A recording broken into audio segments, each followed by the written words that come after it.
पहचान होती है उसकी इच्छा शक्ति से, उसके विकास से। अगर अलवर जिले की मैं इच्छा शक्ति और विकास के शिखरों की ऊंचाई जांचना शुरू करूं तो मैं अपने आप को गौरव से भरा पाता हूं। और उस इच्छा शक्ति, उस विकास के पीछे यदि मैं शीर्ष नेतृत्व की बात करूं तो ऐसा बुद्धिजीवी शीर्ष नेतृत्व हमें मिला है माननीय मंत्री भूपेंद्र जी यादव के,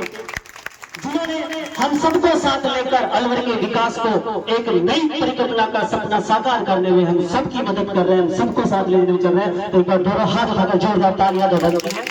अब नेक्स्ट उद्बोधन के लिए मैं रोहतास जी ने कहा कि वो कहते हैं ना कि हमारे लिए तो जो हमारे मैंने मंत्री से कहा था कि हनुमान जी का जो काम करते हैं वो हमारे बनाराम जी करते हैं। राम भगवान के पास जो किसी को कोई सूचना पहुंचानी तो हनुमान जी को मांगते हैं, तो हमारे हनुमान जी तो यह कहते हैं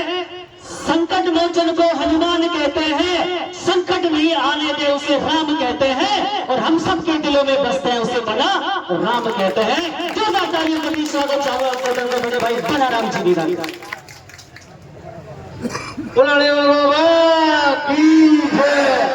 जोरदार तरीके से हाथ उठा के जयकारे बोलोगे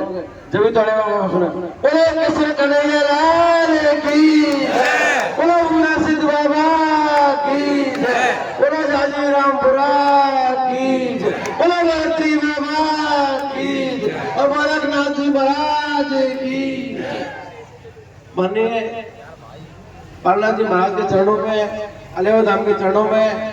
मैं प्रणाम करके माननीय मंत्री महोदय जी आज के अलेवा धाम के इस जन्माष्टमी कार्यक्रम के मुख्य अतिथि और मुख्य आकर्षक, हम सबके नेता और भारतवर्ष के भारतीय जनता पार्टी के बहुत ही बड़े नेता, लेकिन जिस तरह से धीरे धीरे हमारे विधानसभा क्षेत्र में माननीय मंत्री जी ने अपने व्यवहार के दम पर,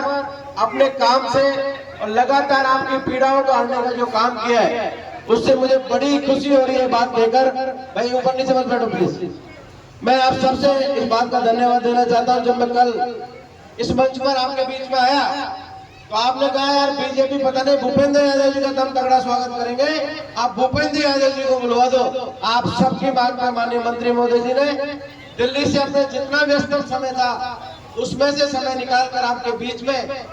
पूरा समय लेकर आपके बीच में आए। मैं माननीय मंत्री महोदय जी आपका इस अलेवा धाम की धरती पर,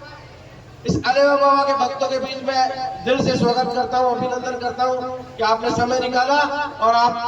यहाँ हमारे बीच में उपस्थित हुए। मैं एक बार आप सबसे आग्रह करूंगा कि जोरदार तरीके से आप माननीय मंत्री महोदय जी का ताली बजाकर स्वागत करेंगे। वो आपके बीच में पूरा समय निकाल कर आज के कार्यक्रम में उपस्थित मेरे पास की विधानसभा से मेरे मित्र और पड़ोसी विधानसभा से विधायक माननीय भागचंद जी काकड़ा साहब, हमारी पार्टी के संगठन के नेता और जनाध्यक्ष सम्मानीय अशोक गुप्ता जी, पूर्व विधायक बनवारी लाल जी सिंघल साहब, उमरेड से और आपके मलाकड़ा से पधारे हमारे प्रधान जी, हमारे पूर्व प्रधान जी देवगन जी, और हमारी पार्टी के समस्त नेता मक्कन जी, बंदर जी, राजेश जी, हमारे यही के आरएस ऑफिसर और बहुत ही समाज सेवी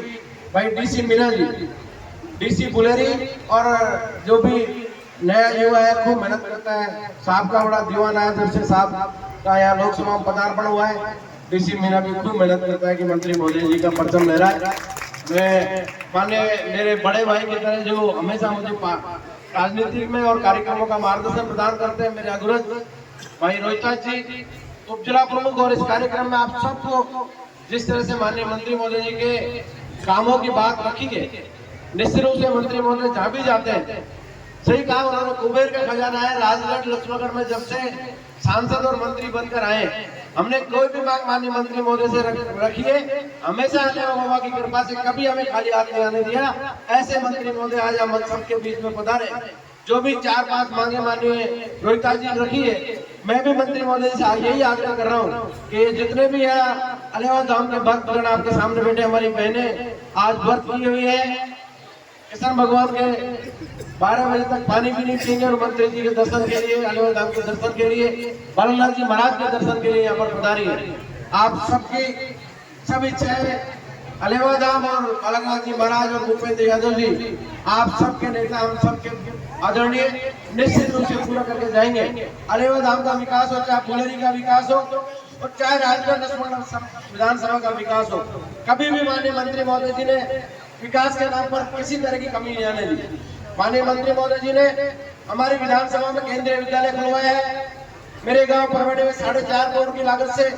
खेल मैदान का निर्माण करवाया है। अभी हमारे पास ही गांव हाथोज में अभी कृषि महाविद्यालय के लिए जमीन आवंटन कर दी है और बहुत जल्दी वहां पर कृषि महाविद्यालय खुलाने जा रहे हैं। अब ताली की बजाय बसी घोषणाओं के लिए माननीय मंत्री महोदय जी से मैं उन्हें यही आग्रह करूंगा कि जो 4-5 मांग आपने रखी है, चाहे आपके अलेवा धाम में जो के नीचे बुलेरी का जो स्कूल जर्जर हुआ पड़ा है, माननीय मंत्री महोदय जी की सरकार है, देश में भी है, प्रदेश में भी है, और मंत्री महोदय जी खुद भी कुबेर है। आपका स्कूल का विषय हो, चाहे ऊपर तालाब में सोलर पॉइंट लगवाने का विषय हो, चाहे अलेवा धाम के विकास का मामला हो, और चाहे अभी भागचंद जी ठाकरा साहब कर रहे थे झांसीरामपुरा का विकास भी आप मंत्री जी से कराना चाहते हो। मंत्री जी जो कुबेरी कह दिया, तो चाहे 200 का मामला हो, चाहे अलवर का मामला हो, चाहे पूरा देश का मामला हो, माननीय मंत्री महोदय जी सबके विकास का काम करते हैं, सबको साथ लेके चलते हैं, हमेशा भाईचारे की बात करते हैं। और ऐसे मंत्री जी हमारे बीच में पहुंच जाएंगे, निश्चित रूप से आपके बीच में पहुंच चुके हैं, आपको आशीर्वाद देने। तो मैं भागचंद जी कहना चाहूंगा कि झांसीरामपुरा की इच्छा भी मंत्री जी पूरा करके यहाँ से निश्चित रूप से पूरा करवाएंगे। इसके अलावा एक रोड का काम आपका रुका हुआ है, मंत्री जी खुद भी चिंतित है, रास्ते में 2 बार बात कर ली, और जल्द से जल्द आपके रोड के काम का भी माननीय मंत्री जी शायद मुझे लग रहा है कि आप सबकी इच्छा पूरी करेंगे। मैं ज्यादा नहीं बोल के, मैं तो रोज बोलता हूँ, आपके बीच आता रहता हूँ। आपने जो जोरदार स्वागत सत्कार हम सब नेताओं का किया, उसके लिए आपका बहुत बहुत धन्यवाद, बहुत बहुत आभार। जय भारत, राम राम राम। बहुत बहुत धन्यवाद। अब आइए, जिनका हम सुबह से बड़ी बेसब्री से इंतजार कर रहे थे, इनको सुनने के लिए, जिनसे मिलने के लिए, जिनका दीदार पाने के लिए मैं हमेशा